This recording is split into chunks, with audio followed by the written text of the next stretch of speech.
I live in a quiet Georgian neighborhood, the kind where nothing really happens. Until it does. It's mostly retirees, some middle-aged folks who've been here forever, and a few young families who like the idea of southern charm with suburban convenience. It's the kind of place where people still wave when they drive by, and where everyone knows who's walking which dog.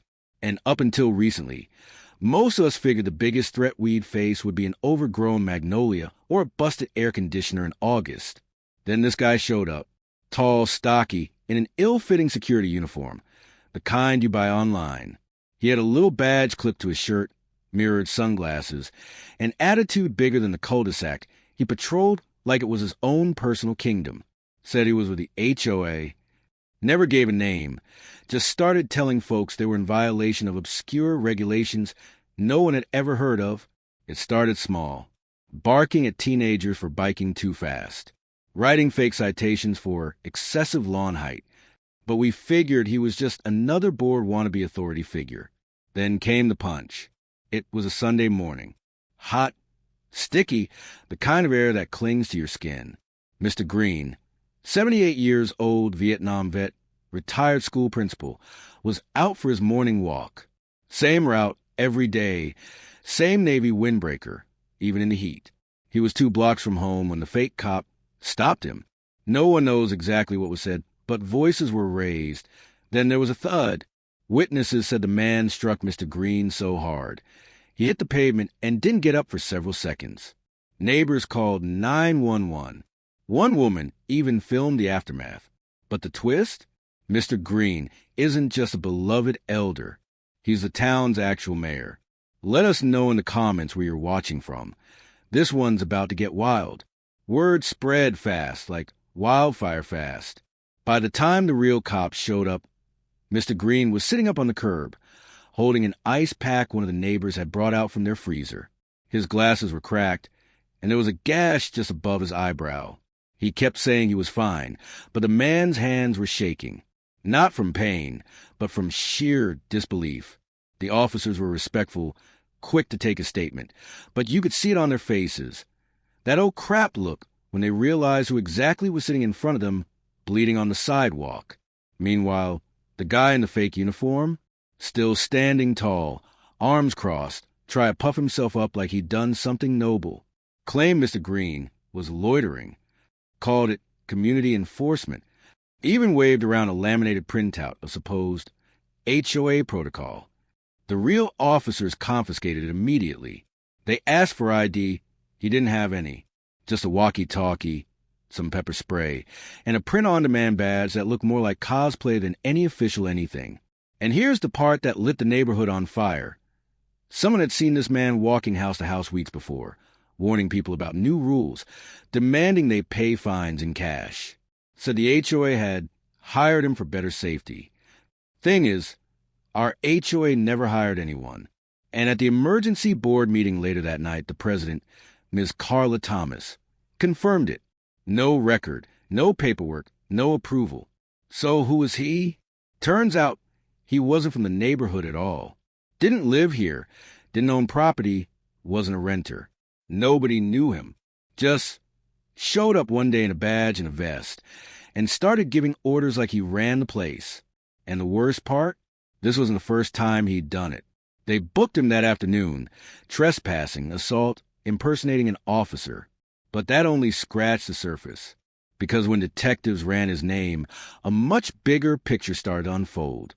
Turns out the guy, real name Trevor Clayton, had a string of similar incidents in 3 neighboring counties.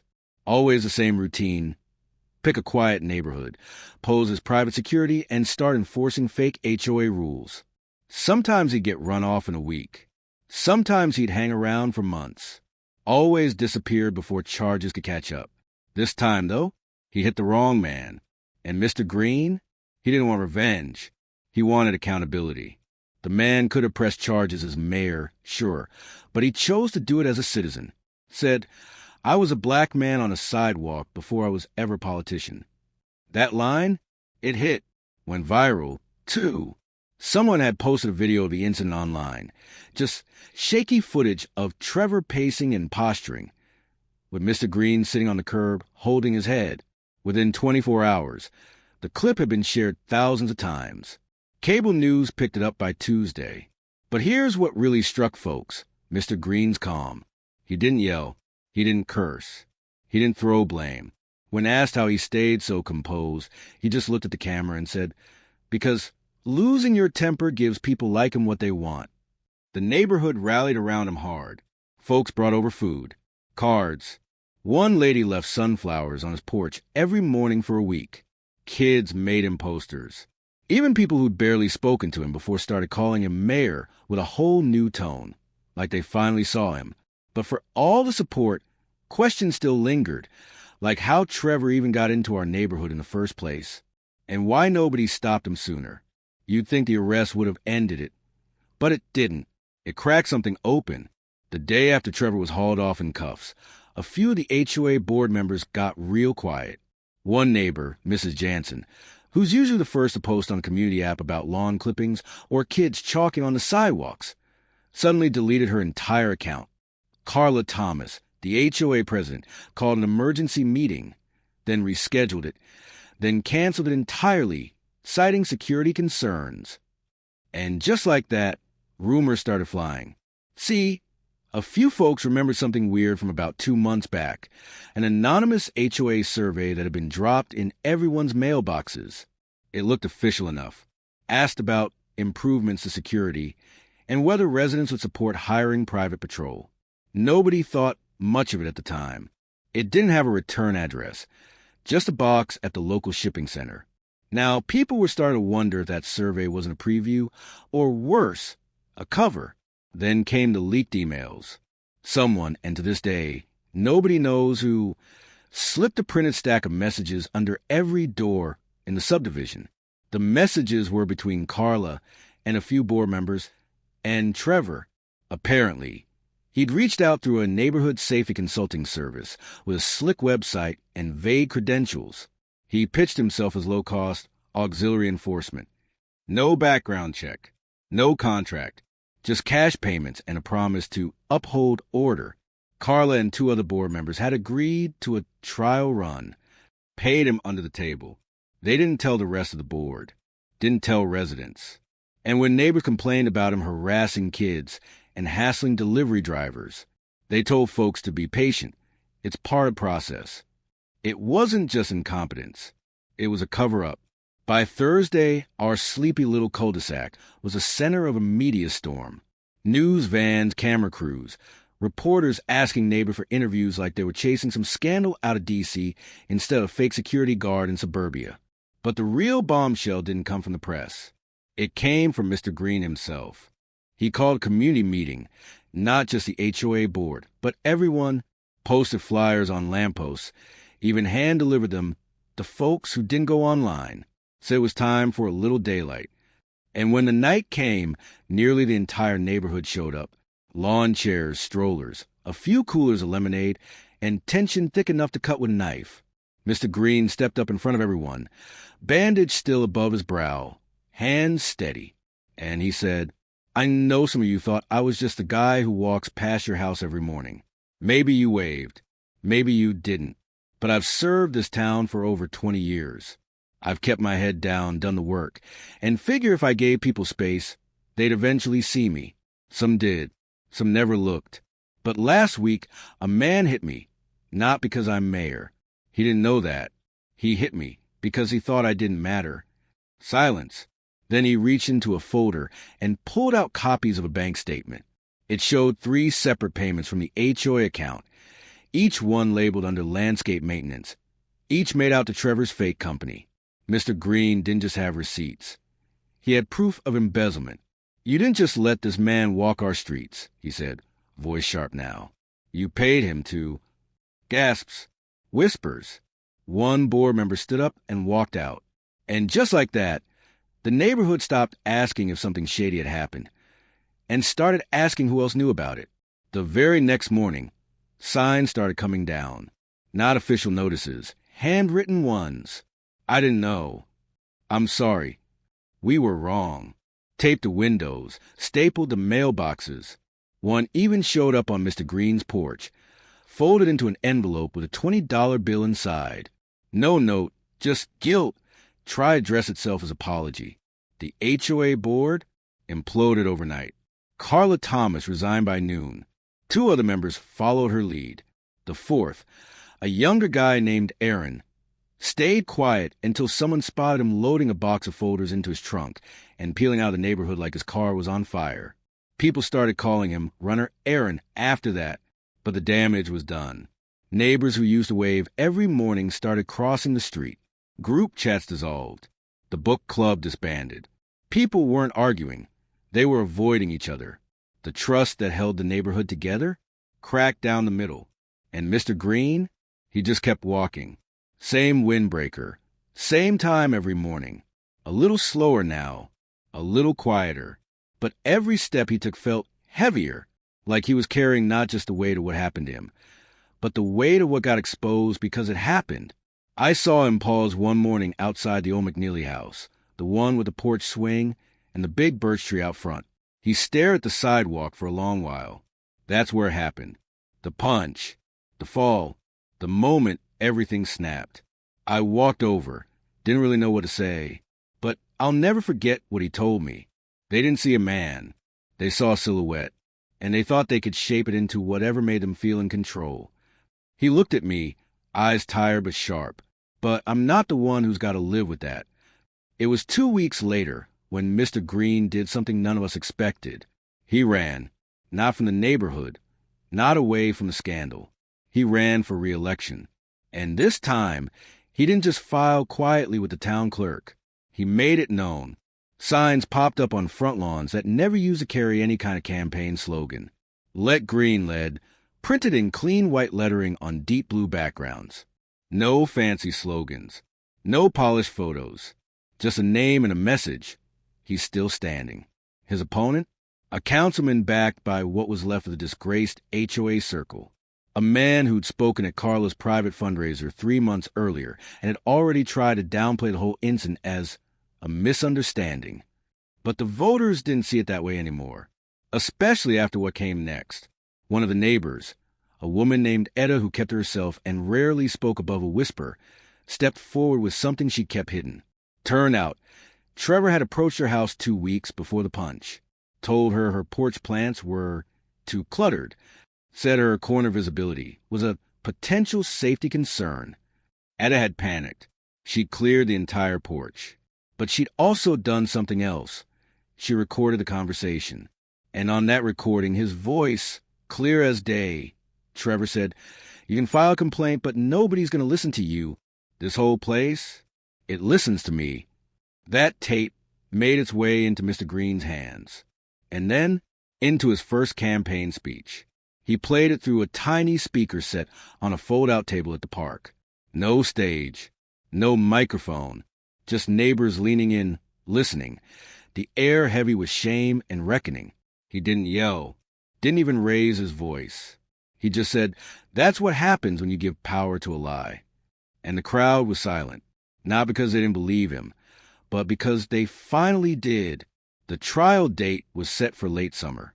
Trevor was facing charges for assault, impersonating a public official, and fraud. But the real surprise came when the feds got involved. Turns out, impersonating law enforcement across state lines, especially while collecting money for fake services, bumps your trouble up a few levels. And Trevor? He'd done this before, multiple times. Different towns, same script. But this time, his victim wasn't just anyone. He hit a sitting mayor. And the mayor hit back, with the full force of community he didn't even realize was behind him until now. The Department of Justice released a statement. Trevor Clayton was under investigation for wire fraud, mail fraud, and identity theft related to HOA scams across Georgia, South Carolina, and parts of northern Florida. Fake citations, bogus fees, threatening letters, all tied back to a security firm, which, as it turned out, was just a P.O. box and a burner phone. People were stunned. It wasn't just our neighborhood. There were dozens of them, mostly elderly communities, mostly quiet places. He knew exactly where to go and who wouldn't push back. Until now, the trial was closed to the public. But word got out that Mr. Green testified, not in anger, but with precision, laid out everything, his injuries, the payments, the lies, They said the courtroom was silent when he finished, not out of shock, but out of respect. And while all that played out in court, the neighborhood slowly began to breathe again.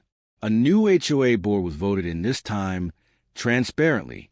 No secret ballots, no backroom deals, just neighbors, face to face. The first thing they did? Pass a bylaw requiring background checks for anyone involved in security or community oversight. The second? A plaque on the sidewalk where it happened, not as a memorial, as a reminder. The plaque went in quietly, no ribbon cutting, no speeches. Just a few neighbors gathered around while the maintenance crew set the brass into the concrete. It read, "On this spot, one man pretended to lead. Another refused to be silenced. The difference matters." People didn't talk much while it was being installed. A few nodded. Some teared up. Mr. Green wasn't there. He said he didn't need to be. "It's not about me," he told a neighbor. "It's about what they'll see when I'm long gone." But even with the plaque and the new board and the cameras removed from the clubhouse gates, something lingered in the air.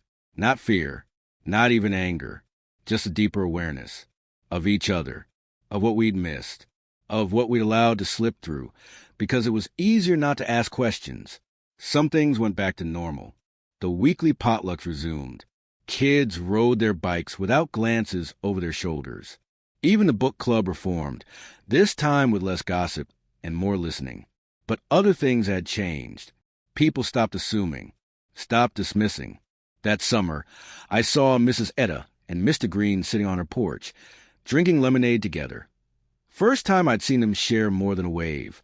I saw Aaron, the board member who ran, drop off a box of sports gear to the local youth league with no name attached. And I saw Mr. Green walk past the McNeely's sidewalk again, pause, and keep going, this time without looking down. It wasn't forgiveness. Not yet. But it was healing. And Trevor? He took a plea. 8 years, no parole. Word is he cried when the judge handed down the sentence. Claimed he never meant to hurt anyone. Just needed the money. Just wanted a little control. Mr. Green's reply, later quoted in the paper, was simple. Real control starts with self-control. That's what he never had. By fall, things had settled. The leaves changed. The sidewalk stayed clean. And the fake badge, the fake authority, the fake power, those were all gone. But the memory, that stayed. Not in a bitter way. Not in a fearful way either. Just in that quiet, steady way truth tends to linger after it's been dragged into the light. Mr. Green won re-election by a landslide. No campaign ads, no door-to-door speeches. Just trust. The kind you don't earn with promises, but with pain and how you carry it. His first act after return to office? Not revenge. Not a sweeping purge. Just a proposal to create a neighborhood council. Not to replace the HOA, but to watch it. A way to keep people honest. To make sure no one ever again felt invisible on the street where they live. He called it the Walkway Committee. Said it was named after the path he'd taken every day, right up until someone decided he didn't belong there. And that was the thing. He never stopped walking, even when folks whispered, even when the air got heavy, even when the headlines moved on. That's what stuck with people. He just kept walking. One afternoon, I sat with him on a bench by the park. Asked him if he ever thought about leaving after everything. He smiled, slow and soft. No, because that would have made him win twice. Then he looked out across the lawn. Kids playing, dogs barking, life going on. You know, people keep asking what I felt when he hit me, he said. Truth is, I didn't feel angry. I felt sorry. Because if you can't see a human being when they're standing right in front of you, you're already broken. And some breaks don't heal. We sat there a while longer. Nothing dramatic. Just two neighbors watching the world turn steady again. And for the first time in a long while, it felt like we were exactly where we were supposed to be.